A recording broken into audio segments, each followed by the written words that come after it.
Después, antes voy a recordarles que en este mes de mayo y en junio son meses muy familiares, nos resultan muy familiares a todos los españoles. Nos retratamos ante Hacienda, como ustedes saben. Lo hacemos con la declaración del IRPF. En esa declaración, ya lo hemos comentado alguna vez, y aquí lo hemos dicho, hay una casilla que cuando la marcas con una X, un 0,7% de la cantidad que tenemos que pagar a Hacienda va destinado al sostenimiento de la Iglesia Católica, sin que ello suponga que paguemos más de lo que nos corresponde ni que Hacienda nos devuelva menos. Ni más ni menos, así está. Fernando Jiménez Barrio Canal es el vicesecretario de Asuntos Económicos de la Conferencia Episcopal Española y es quien mejor puede explicarnos qué hace la Iglesia con ese dinero, en qué se lo gasta y si con ello puede pagar las labores que desarrolla en nuestra sociedad, ya sea pastoral o asistencial, de ayuda a los más necesitados y pobres. Fernando Jiménez Barrio Canal, muy buenas noches. Muy buenas noches. Bueno, antes de nada, ¿por qué el Estado, un Estado aconfesional, tiene que colaborar con la Iglesia? Porque este es un Estado aconfesional, aunque algunos se empeñan en decir que es laico. Es verdad, es decir, el artículo 16 de la Constitución Española, en su apartado 3, dice tres cosas. Primero, que el Estado no tiene ninguna confesión religiosa. En segundo lugar, dice algo muy importante, y es que el Estado tiene que tener en cuenta las creencias de los ciudadanos, es decir, los ciudadanos pueden tener creencias y las pueden manifestar. Y en tercer lugar, dice que el Estado debe mantener acuerdos de colaboración con la Iglesia Católica y también con aquellas otras confesiones que tengan arraigo y establecimiento en nuestro país, ¿no? Y en base a ese sistema de colaboración, pues se ha arbitrado a través de un acuerdo internacional, pues un sistema de colaboración como es este de la asignación tributaria. Pero ¿financia el Estado a la Iglesia Católica con los presupuestos generales del Estado, como también probablemente por creencia o error se piensa? Bueno, yo siempre reto a que se busque una partida a los presupuestos generales del Estado que ponga ayuda al sostenimiento de la Iglesia Católica, porque no lo van a encontrar. Es decir, no existe en los presupuestos generales del Estado una ayuda para el sostenimiento de la Iglesia. Lo que existe es la posibilidad de que los cerca de 20 millones de sufridos contribuyentes que tenemos que hacer la declaración de la renta, podamos decidir que 7 euros de cada 1.000 que tenemos que pagar o que ya hemos pagado puedan ir a favor de la Iglesia Católica. Pero es una decisión democrática. Cada año nosotros podemos decidir, si así lo estimamos oportuno, con una parte de nuestros impuestos. El resto no, el resto al final es solo la administración pública la que lo decide. Pero ahí pues lo podemos decidir y ese es el dinero que recibe la Iglesia. Si nadie marcara la casilla, pues la Iglesia Católica no recibiría ni un euro. Y, Fernando, ¿y el resto de confesiones religiosas tienen o reciben ayuda también? ¿O por qué, por ejemplo, no hay una casilla para esas otras confesiones religiosas? Esto es un tema en la declaración de IRPF. Es un tema interesante. Por supuesto que la Iglesia no entra en por qué no existe esa casilla, que puede existir, como existe, por ejemplo, en Italia, donde existe la posibilidad de marcar a favor de la Iglesia Católica o otras confesiones religiosas, ¿no? Realmente, a día de hoy, salvo el caso que a mí me conste de los protestantes, las otras confesiones religiosas no quieren de momento que exista la casilla. Pero sí existe un sistema de colaboración. Existe una fundación que creó de pluralismo y convivencia, que se creó en su momento, a través del cual se financian proyectos de las distintas confesiones religiosas y eso sí se financian con cargo a los presupuestos generales del Estado, cosa que por otra parte la Iglesia no tiene nada que decir. Le parece bien que el Estado, igual que financia cosas como la cultura, el cine, el teatro, cosas que forman parte del desarrollo de la persona humana, ¿por qué no va a financiar también otras cosas que, como su confesión religiosa y su forma de entender la vida? ¿Cuándo surge y por qué la casilla en el IRPF, en la declaración de la renta? Bueno, a esto hay que recordar que la Iglesia Católica hay unos acuerdos firmados en el año 79, muy importante. Una vez que estuvieron aprobada la Constitución, se firmaron esos acuerdos y fueron respaldados en el Congreso y en el Senado prácticamente por unanimidad, y esos acuerdos lo que establecieron es que había que sustituir el sistema que había de dotación estatal. Para entendernos, durante muchos años el Estado, debido sobre todo a la desamortización, estuvo financiando y pagando, entre comillas, el sueldo de los sacerdotes. Lo que se decidió es que había que sustituir ese sistema de aportación directa del Estado por un sistema a través del cual fueran los propios contribuyentes los que decidieran si se marcaba marcaba una parte de sus impuestos se destinara a favor de la Iglesia. Se puso en marcha el sistema en el año 87 con poca fortuna porque hubo un porcentaje insuficiente, calculado y demás.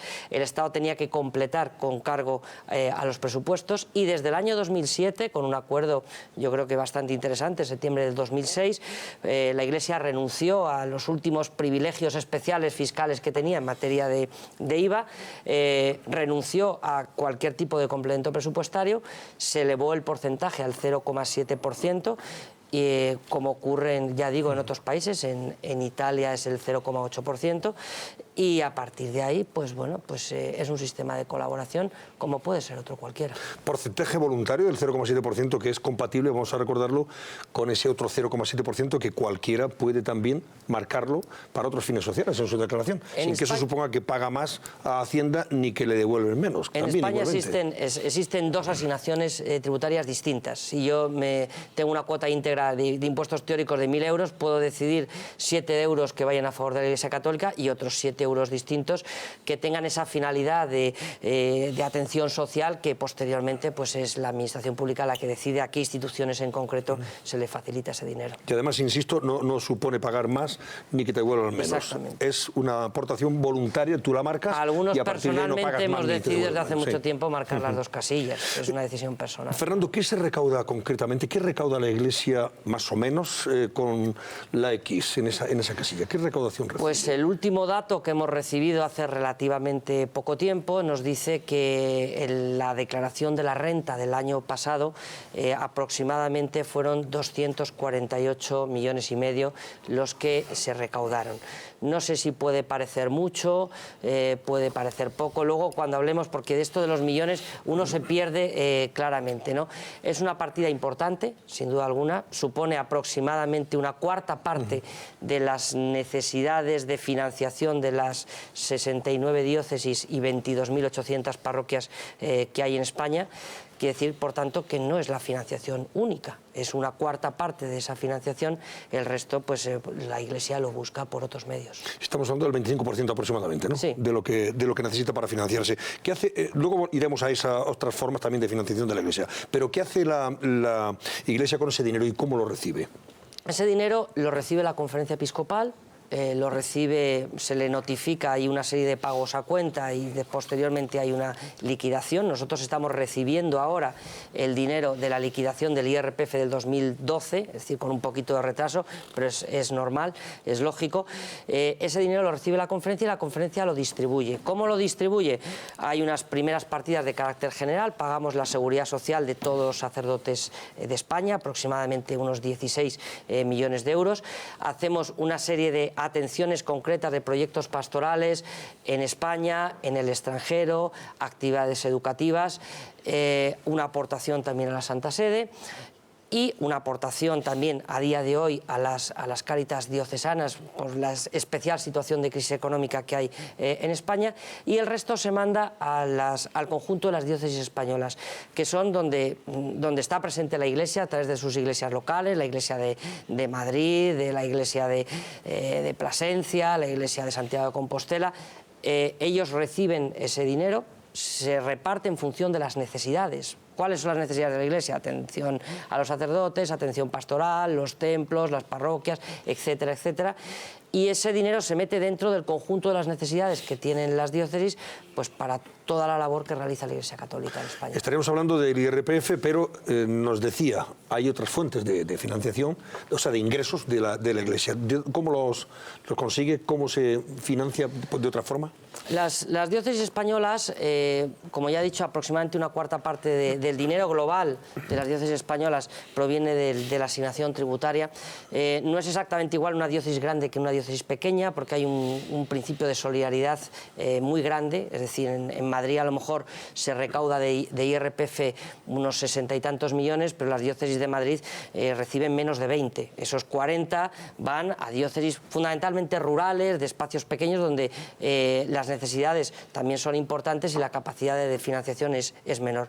La Iglesia Iglesia se financia fundamentalmente de las aportaciones directas de los fieles, es decir, las personas que a través de suscripciones periódicas, que tienen también desgravación ante Hacienda, a través del cestillo que todos conocemos cuando vamos a una celebración eucarística, a través de aportaciones voluntarias, a través de herencias y demás. Así es como se financia la Iglesia. También cuando presta algún tipo de servicio en régimen de concurrencia con el resto de operadores económicos, ¿no? Y la asignación tributaria, como ya he dicho, que supone una cuarta. O sea, que serían en definitiva todos sus fieles los que financian a la Iglesia. Son los fieles los que financian a la Iglesia. Vía IRPF o de forma voluntaria con o donaciones. A través de estas aportaciones. Sí, aportaciones de donaciones. Los datos que usted nos está contando, ¿los publica anualmente la Iglesia? ¿Es transparente la Iglesia a la hora de exhibirse, desvelar en qué se gasta, cómo los ingresos que tiene, lo que gasta, etcétera, etcétera? Nosotros tenemos obligación de justificar el dinero que recibimos. Lo llevamos justificando desde siempre, ¿eh? Desde que firmamos el nuevo sistema de asignación tributaria del 2007, hemos hecho una memoria completa, no solo del dinero que recibimos, sino del conjunto de dinero que administran las diócesis españolas y, sobre todo, a qué lo destina, a su labor pastoral, a su labor de vivencia de fe y a la inmensa labor asistencial que realiza la Iglesia Católica en España.